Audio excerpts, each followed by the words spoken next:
राजधानी भोपाल से इस वक्त की खबर, जहां गोविंद राजपूत का दिग्विजय सिंह पर पलटवार।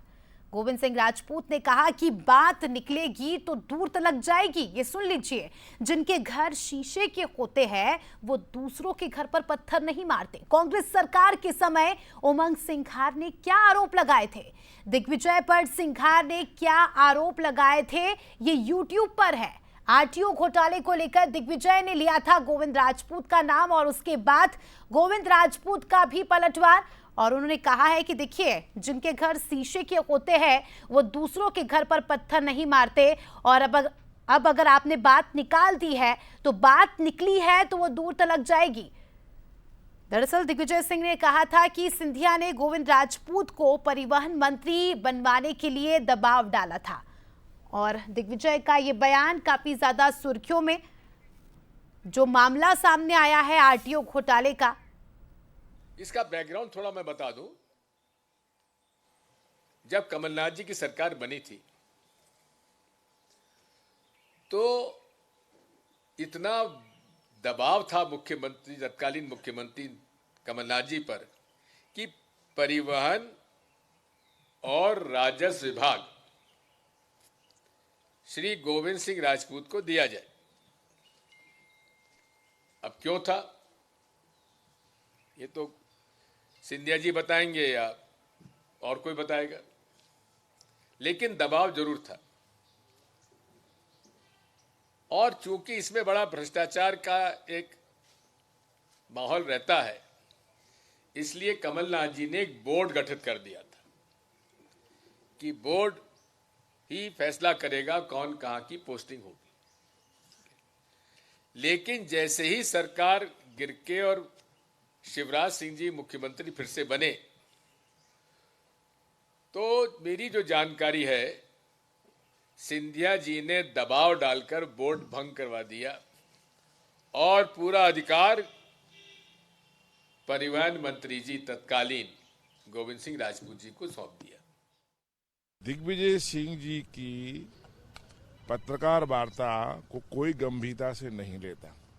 जब कांग्रेस सरकार थी, कांग्रेस सरकार के उस समय के वन मंत्री उमंग सिंघार जी, जो आज विधानसभा में नेता प्रतिपक्ष हैं, उन्होंने दिग्विजय सिंह जी के बारे में क्या कहा था वो आप अभी यूट्यूब चैनल पर सर्च करके देख सकते हैं। दूसरा, बात निकलेगी तो दूर तलब जाएगी। मैं इतना ही कहना चाहता हूं, एक फिल्म का डायलॉग था, चन्नई सेठ जिसके मकान शीशे के होते हैं वो दूसरों के मकान में पत्थर नहीं फेंकते। चलिए, इस पूरे मुद्दे को लेकर चर्चा करने के लिए हमारे साथ खास मेहमान जुड़ चुके हैं। पहले उनका परिचय करा देती हूँ, फिर उनसे ही सवाल करेंगे। अवनीश बुंदेला जी कांग्रेस प्रवक्ता है, हमारे साथ जुड़ चुके हैं। पंकज चतुर्वेदी जी भी बीजेपी की ओर से जुड़ चुके हैं। दोनों ही मेहमानों का स्वागत है। सबसे पहले अवनीश जी, आपसे सवाल करना चाहूंगी। आरटीओ मामला, घोटाला मामला अपने आप में काफी ज्यादा गंभीर है, लगातार जांच चल रही है, लेकिन इस पर सियासी बयानबाजी भी रुकने का नाम नहीं ले रही।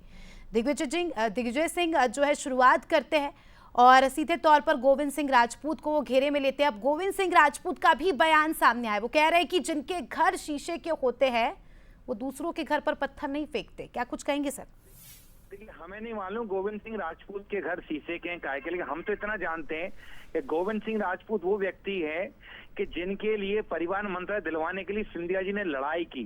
सिर्फ कमलनाथ सरकार में विवाद नहीं किया उन्होंने, इसके बाद उन्होंने शिवराज जी की सरकार में मंत्री बने, स्पेशली उन्होंने परिवहन राजस्व, सीधे के सीधे वही विभाग कैसे कंटिन्यू होगा ये बताएं। ये सौदेबाजी की बात है। और जो सबसे बड़ी बात आप देखें, आज जो मध्य प्रदेश में चल रहा है, दो परिवहन मंत्रियों के बीच में विवाद, जिसके कारण से 52 किलो सोना जंगलों में पकड़ा जा रहा है, करोड़ों रुपए पकड़ा जा रहा है और अरबों खरबों का लेन देन की बात सामने आ रही है। क्या इसमें गोविंद सिंह राजपूत के हाथ साफ है, पहले तो ये बता दें। और अगर कह रहे हैं कि उमंग सिंघार ने क्या कहा, तो राजनीतिक बयानबाजी है, ध्यान रखिए आप। ये मुझे याद है गोविंद राजपूत राजपूत जब लोकसभा चुनाव लड़े थे 2014 में कांग्रेस पार्टी से, तो इन्होंने नरेंद्र मोदी को चोर कहा था। आप पता कर लें, इन्होंने कहा था, इन्होंने 15 लाख की जो बात कही थी, जो 15 लाख नहीं मिले इसके लिए उन्होंने नरेंद्र मोदी को चोर कहा था, झूठा कहा था, याद करिए। तो कई सारी ऐसी बातें हैं कि जो बात, जो अगर गोविंद सिंह राजपूत के भी बयान निकालेंगे तो वो भी ऐसे कई सारे बयान हैं। तो मैं वही बताना चाहता हूं कि गोविंद सिंह राजपूत पर जो आरोप लग रहे हैं, हम नहीं लगा रहे हैं, उनके खुद के विभाग, उनके खुद की पार्टी के जो भूपेंद्र सिंह है, उन्होंने क्या क्या नहीं कहा, जरा आप निकाल कर देख लें। भूपेंद्र सिंह ने उन पर किस किस तरह के आरोप नहीं लगाए, जरा आप निकाल कर देख लें। और सबसे बड़ी बात, सिंधिया जी का परिवहन विभाग से ऐसा नाता क्या है, आखिर ऐसा क्या इसलिए है कि गोविंद सिंह राजपूत लगातार 5 सालों तक परिवहन मंत्री रहे।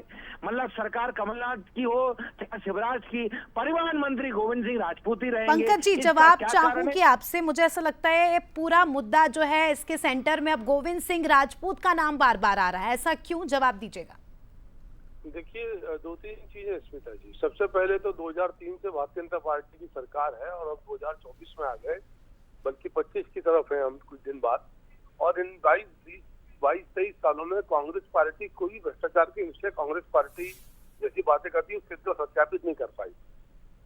ये भी सारे प्रकरण जिन पर आज हम बातचीत करें वो सरकार की कार्रवाई है। सरकार की कार्रवाई के बाद प्रशासनिक एजेंसी काम करती है, मीडिया में खबर, तब फिर कांग्रेस के लोग सब बाइट देने आते हैं। दिग्विजय सिंह जी तो स्वयं मुख्यमंत्री रहे। दिग्विजय सिंह जी इस बात को भली बात जानते हैं कि किस विधायक को मंत्री बनाना, किस मंत्री को क्या विभाग देना, ये मुख्यमंत्री की विशेष अधिकार का विषय होता है। तो ये सब बातें काल्पनिक को भी मानी। दिग्विजय सिंह जी से मेरा बड़ा विनयपूर्वक आग्रह है कि आपके पास किसी प्रकार का कोई प्रमाण हो, सत्य तथ्य तो लेकर सामने आइए ना। ये आरोप लगाना, इसका नाम उसका नाम, ये सिंधिया जी का नाम लेकर आपसे जवाब चाहूंगी, ये मामला अपने आप में काफी ज्यादा गंभीर है। उत्तर प्रदेश, छत्तीसगढ़ से भी इसके तार जुड़े हैं। ऐसे में इस तरह की बयानबाजी करना कितना सही है? देखिए, मैं तो आपसे यही आग्रह कर रहा हूँ स्मिता जी कि दिग्विजय सिंह जी ने सिंधिया जी का नाम इसलिए लिया कि दिग्विजय सिंह जी को लोकप्रियता मिल जाए। सिंधिया जी बड़े राजनेता है, उनका नाम लेकर कोई भी व्यक्ति लोकप्रिय हो जाता है। दिग्विजय सिंह जी वही काम कर रहे हैं। मैं तो दम के साथ बोल रहा हूँ ना कि जांच की प्रक्रिया जारी है। लोक आयुक्त के अलावा केंद्र की जांच एजेंसियां इनकी आवश्यकता को काम कर रही है। माननीय मुख्यमंत्री जी ने कहा कि जो अधिकतम और उच्चतम स्तर की जांच है, जो भी आवश्यक है हम इसमें जांच कराएंगे। और हम नहीं कर रहे हैं ना, सरकारी कार्रवाई कर रहे हैं ना। कांग्रेस ने पकड़ा घोटाला क्या, ये सोना या ये जो भी बरामद किया, ये बीजेपी की सरकार की एजेंसियों ने बरामद किया ना। पहले तो इस तरह का कोई बयान दिग्विजय सिंह ने नहीं दिया, पहले तो इस तरह की कोई आरोप नहीं लगाए। क्या ये मौके पे चौका मारने वाला काम हो रहा है सर? जब इस तरह के मामले सामने आते हैं तभी बयानबाजी होती है। अवनीश जी, सुन पा रहे हैं? जी मैं सुन रहा हूं। देखिए, मैं अभी इनको सुन रहा था, ये कह रहे थे कि सिंधिया जी बड़े नेता हैं। मतलब क्या सिंधिया जी, क्या दिग्विजय सिंह पार्षद लेवल के नेता हैं? जो व्यक्ति 2 बार मुख्यमंत्री रहे प्रदेश के, कह रहे हैं कि सिंधिया जी बड़े नेता। भैया, हम सिंधिया जी का भी सम्मान करते हैं, वो भी हमारी पार्टी से ही निकले हैं। मात्र हमने 29 साल की उम्र में उनको लोकसभा भेज दिया था। ठीक है पंकज जी, अवनीश जी, बंसल न्यूज भी यही उम्मीद करता है कि इस पूरे मामले की गंभीरता से जांच हो और जो भी दोषी हो उस पर सख्त सख्त एक्शन लिया जाए, क्योंकि अपने आप में ये मामला काफी ज्यादा बड़ा है, घोटाला काफी ज्यादा बड़ा है। नित नित अलग अलग दिन अलग अलग खुलासे हो रहे हैं। शुक्रिया आप दोनों का ही जुड़ने के लिए और चर्चा में शामिल